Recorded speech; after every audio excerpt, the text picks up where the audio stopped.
ऐसा दुनिया में कहीं नहीं हुआ था। पाकिस्तान से आए आतंकवादियों ने धर्म पूछ पूछ कर सिंदूर उजाड़ा था। तो महिलाओं ने जब कहा कि आप हमें भी मार दो, तो उन्होंने कहा कि नहीं, हम तुमको नहीं मारेंगे, इसलिए नहीं मारेंगे कि तुम जाके मोदी को बताओ। तो ये ऑपरेशन सिंदूर धर्म युद्ध इसे दुनिया में ऐसा जवाब भी कहीं और नहीं मिला होगा।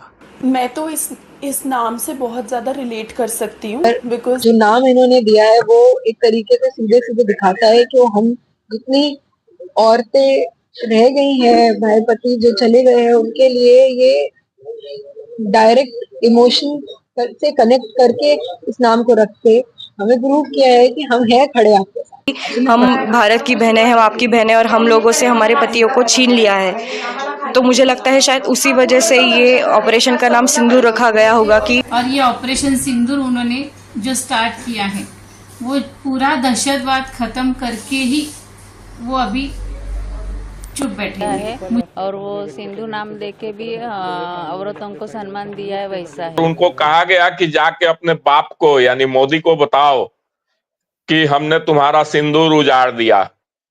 तो ये चीजें आज उसके रूप में उनको रिटर्न दिया गया। भारत की सेना ने उसी सिंदूर की सौगंध लेकर सैन्य ऑपरेशन चलाया और सिंदूर उजाड़ने वाले आतंकवादियों को प्रधानमंत्री नरेंद्र मोदी के ऐलान के मुताबिक मिट्टी में मिला दिया।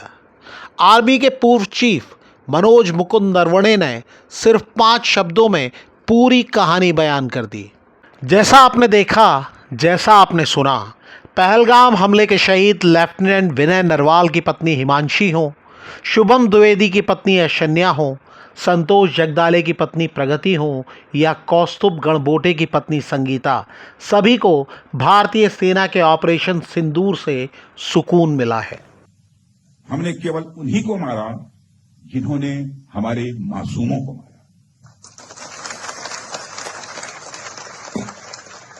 साथियों, प्रधानमंत्री श्री नरेंद्र मोदी के नेतृत्व में हमारी सेनाओं ने ऑपरेशन सिंदूर लॉन्च करके पहले की तरह ही इस बार भी आतंकियों को ट्रेनिंग देने वाले कैंप्स को तबाह करके करारा जवाब दिया है। ऑपरेशन सिंदूर 22 अप्रैल को पहलगाम में हुए विभत्स आतंकवादी हमले के शिकार मासूम नागरिकों व उनके परिवारों को न्याय देने के लिए लॉन्च किया गया था। इस कार्रवाई में 9 टेररिस्ट कैंप्स को टारगेट किया गया। पाकिस्तान को ये चोट बड़ी गहरी लगी है। मरकज सुभान अल्लाह भावलपुर ये इंटरनेशनल बाउंड्री से 100 किलोमीटर दूर है। जैश ए मोहम्मद का मुख्यालय था।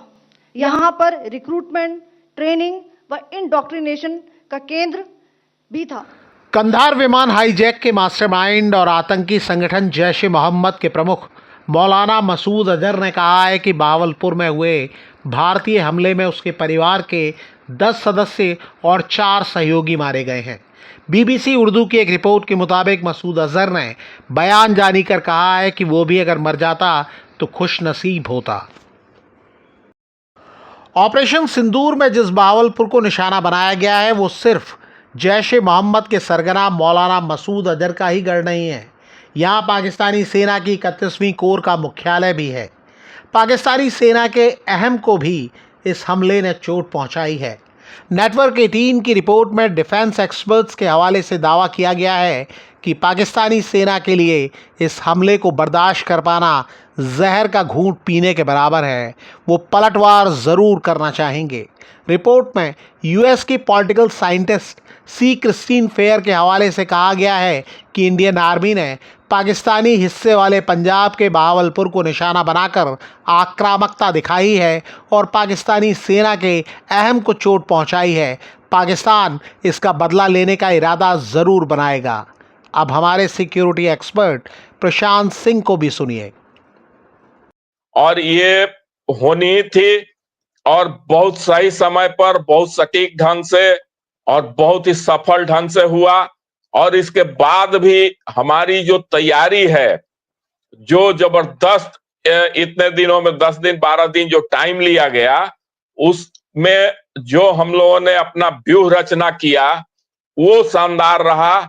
और वो ऐसा व्यूह रचना है कि अब दुश्मन देश हमको नहीं लगता है कि अब कोई भी एडवेंचर करने की स्थिति में है। वो इसको स्वीकार करके अपना चुपचाप रहना पसंद करेगा। यदि नहीं करता है तो हमारे पास आगे का ऑप्शन खुला हुआ है, क्योंकि हम फुली तैयार मोड में हैं। भारत ने साफ कहा है कि हमारे निशाने पर सिर्फ आतंकवादी थे।